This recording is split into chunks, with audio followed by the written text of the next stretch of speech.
Hello friends, welcome to Pebbles. அனைவருக்கும் விநாயகர் சதுர்த்தி நல்வாழ்த்துக்கள். நம்ம விநாயகருக்கு நைவேத்தியம் படைக்கிறதுக்கு பூரண கொழுக்கட்டை செய்ய போகிறோம். இதுக்கு வந்து 2 கப் பச்சரிசி மாவு, பூரணத்துக்கு வந்து நான் வேர்க்கடலை, எள்ளு, தேங்காய் இது மூணையும் மிக்ஸ் பண்ணி செய்ய போகிறேன். வாங்க எப்படி செய்கிறதுன்னு பார்க்கலாம். தேவையான பொருட்கள், நான் 2 கப் அரிசி மாவு எடுத்துருக்கிறேன். கொஞ்சமாக நம்ம ஏலக்காய், தேங்காய் ஒரு கப் எடுத்துருக்குறோம். எள், அதாவது கருப்பெல் இல்லைனா வெள்ளை எள் எடுத்துக்கலாம். இது நான் 3/4 கப் எடுத்துருக்கிறேன். வேர்க்கடலை 1/2 கப், இது ஆப்ஷனல் தான்.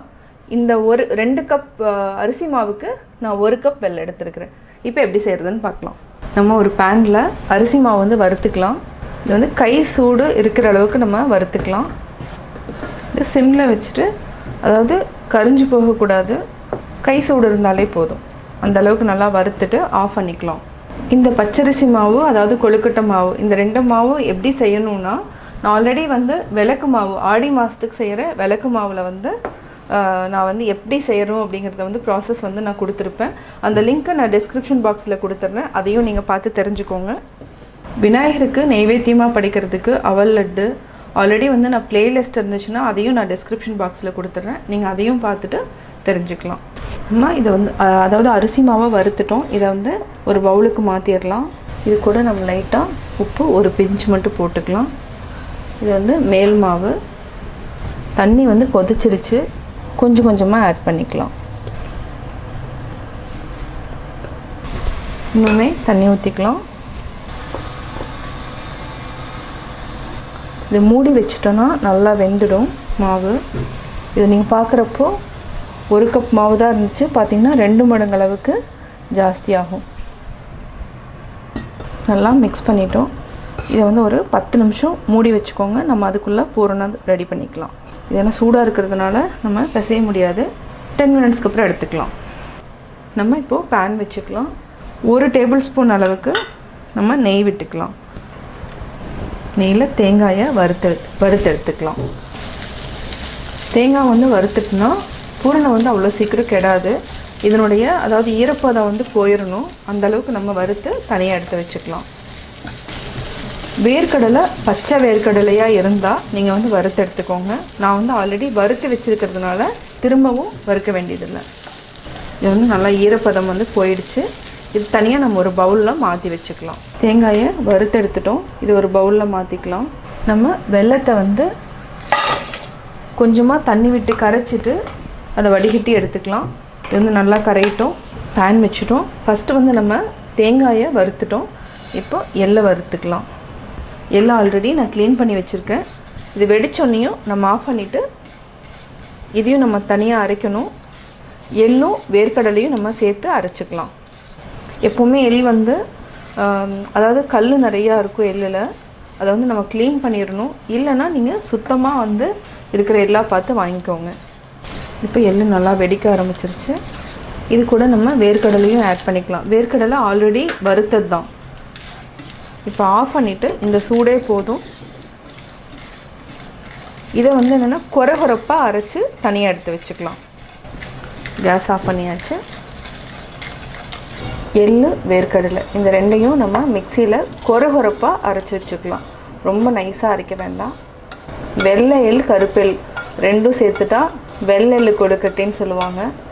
நான் வந்து வெள்ளை எள்ளுக்கு பதிலாக வேர்க்கடலை ஆட் பண்ணியிருக்கிறேன். ஆல்ரெடி வந்து நான் வெள்ளத்தை வந்து தண்ணி ஊற்றி, அதாவது வடிக்கணும், அதுக்குள்ளே மண் தூசி எல்லாம் இருக்கிறதுனால வடிச்சிட்டோம். இது கொஞ்சம் கொதிக்கட்டும். கொதிச்சதுக்கப்புறம் தேங்காயும் ஆட் பண்ணிக்கலாம். வெள்ளத்தை நல்லா வடித்து இப்போ கொதிச்சிட்ருக்கு. இப்போ தேங்காய் ஆட் பண்ணிக்கலாம். இப்போ நம்ம ஏலக்காயும் ஆட் பண்ணிக்கலாம். ஏலக்காய் வந்து ஒரு 6 ஏலக்காய் கிட்ட வரும். 1/4 டீஸ்பூன் அளவுக்கு ஆட் பண்ணியிருக்கிறேன். எள்ளு வேர்க்கடலை இது 2ஐயும் கொஞ்சம் கொரகொரப்பாக அரைச்சி வச்சுருக்கிறோம். இதையும் ஆட் பண்ணிக்கலாம். நல்லா மிக்ஸ் பண்ணிக்கோங்க. இப்போ பூரணம் ரெடி ஆகிடுச்சு. கேஸ் ஆஃப் பண்ணிக்கலாம். இது அப்படியே வந்து அந்த உள்ளே இருக்கிற பாகு எல்லாத்தையுமே இழுத்துரும். ஒரு 5 நிமிஷம் பார்த்தோன்னா நல்லா கெட்டியாகிடும். இதை நல்லா ஆற வச்சுக்கலாம். இப்போ நம்ம ஒரு 1/2 டீஸ்பூன் அளவுக்கு நெய் விட்டு நல்லா பிசைஞ்சிக்கலாம். இன்னுமே வந்து சூடு இருக்குது. இதை நல்லா பிசைஞ்சிக்கணும். கையில் ஒட்டுச்சுன்னா நீங்கள் பக்கத்துலேயே தண்ணி வச்சுக்கோங்க. நல்லா அழுத்தி பிசைஞ்சிட்டு இந்த மாதிரி கொண்டு வந்துடுங்க. அதுக்கப்புறம் நம்ம எண்ணெய் வச்சு கொஞ்சம் கொஞ்சமாக சின்ன சின்னதாக உருட்டிக்கலாம். இப்போது ரெடி ஆயிடுச்சு. இப்போ மாவு ரெடி ஆயிடுச்சு. நம்ம சின்னதாக உருண்டை எடுத்துக்கலாம். நம்ம இந்த அச்சில் ஃபஸ்ட்டு வந்து நெய் இல்லைன்னா எண்ணெய் தடவிக்கோங்க. இப்போ நம்ம மாவு போட்டுக்கலாம். ஃபஸ்ட்டு ஃபுல்லாக க்ளோஸ் பண்ணிவிடுங்க. அப்படியே உள்ள மாவு போட்டுருங்க.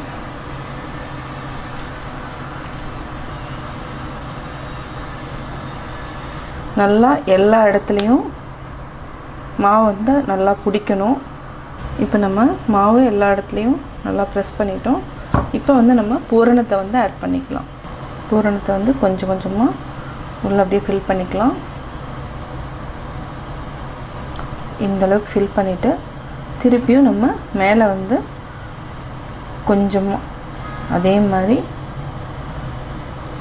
எவ்வளவு நம்மளால் இந்த மாதிரி பிடிக்க முடியுதோ அவ்வளோதான். இப்போ நம்ம எடுக்கலாம்.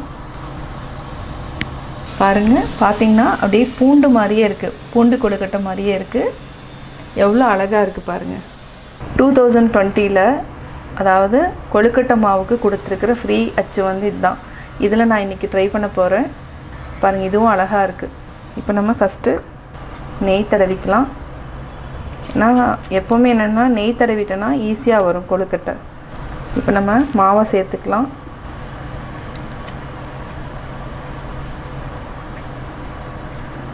நான் ஃபஸ்ட் டைம் ட்ரை பண்ணுறேன்.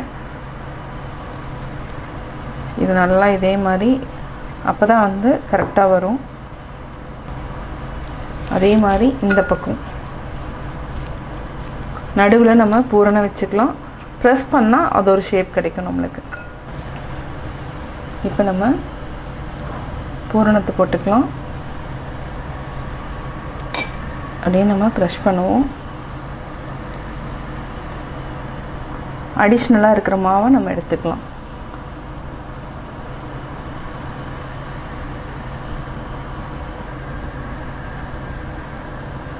இது ஒரு ஸ்டைல் கொழுக்கட்டையில்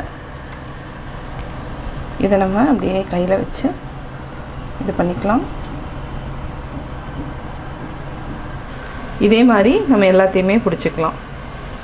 இதில் ஒரு உருண்டை வச்சுக்கலாம். அதே மாதிரி இந்த சின்ன உருண்டை இது கலவா, இதையும் நல்லா ப்ரெஸ் பண்ணி விடுங்க.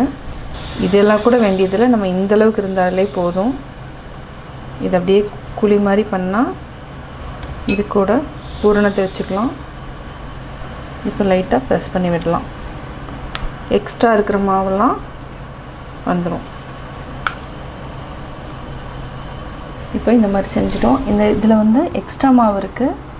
இதை வந்து நம்ம அப்படியே லைட்டாக எடுத்துடலாம். எடுத்துட்டு அப்படியே வந்து ப்ரெஸ் பண்ணாவே போதும். இது வந்து ஷெல் மாதிரி இருக்கும் பார்த்திங்கனாவே. இது பார்த்திங்கனாவே அழகாக இருக்கும் ரெண்டு சைடுமே. அதே மாதிரி இதில் எடுத்துக்கலாம். இன்னும் ரொம்ப திக்காக இருக்கிறது மாவு வந்து அளவாக போட்டோன்னா இன்னும் ஈஸியாக இருக்கும். நான் ஃபஸ்ட்டில் 2 இது வந்து ஜாஸ்தி போட்டேன், அதனால் இவ்வளோ மாவு உங்களுக்கு இருக்குது. இதை அப்படியே ப்ரெஸ் பண்ணிக்கோங்க. இப்போ ரெடி ஆயிடுச்சு. இதை நம்ம ஸ்டீமிங்கில் வச்சு எடுத்துக்கலாம். இட்லி குக்கர் வச்சுக்கலாம். ஃபஸ்ட்டு நம்ம இதுக்கு ஒரு 2 டம்ளர் அளவுக்கு தண்ணி ஊற்றிக்கலாம். கேஸ் ஆன் பண்ணிக்கலாம். அதாவது இடியாப்பத்தட்டு இதில் வச்சுனா ரொம்ப ஈஸியாக இருக்கும். ஃபஸ்ட்டு நான் வந்து கீழே இட்லி தட்டு வச்சுட்டு இதில் வந்து சின்னதாக இதை வந்து நம்ம வச்சுக்கலாம். கரெக்டாக இருக்கும். அடுத்து நம்ம இந்த தட்டு வச்சுக்கலாம். இதை வந்து ஒரு ஃபஸ்ட்டு தண்ணி கொதிச்சதுக்கப்புறம் ஒரு 7 மினிட்ஸ் வரைக்கும் வச்சு நல்லா வேக வச்சு எடுத்து வச்சுக்கலாம். இப்போ மூடி வச்சுக்கலாம். 7 மினிட்ஸ் ஆயிடுச்சு. இப்போ கொழுக்கட்டை நல்லா வெந்துடுச்சு. ஆஃப் பண்ணிக்கலாம். இதை நம்ம ஒரு பிளேட்டில் மாற்றிக்கலாம். இது அப்படியே இந்த மாதிரி எடுத்துக்கலாம். ஈஸியாக இருக்கும். இந்த மாதிரி இருந்துச்சுன்னா ரெடி ஆயிடுச்சு. விநாயகர் சதுர்த்திக்கு நெய்வேத்தியமாக படைக்கிறதுக்கு நம்ம பூரண கொழுக்கட்டை ரெடி பண்ணியாச்சு. பூரண கொழுக்கட்டை ரெடி. நான் பூரண கொழுக்கட்டை எப்படி செஞ்சேங்கிறத பார்த்தீங்க. கட்டாயம் உங்களுக்கு இந்த வீடியோ பிடிச்சிருக்கும். இந்த வீடியோ பிடிச்சதுன்னா லைக் பண்ணுங்கள், ஷேர் பண்ணுங்கள், கமெண்ட் பண்ணுங்கள். மறக்காமல் பெபிள்ஸ் தமிழ் சேனலையும் கோபி சுதா சேனலையும் சப்ஸ்கிரைப் பண்ணுங்கள்.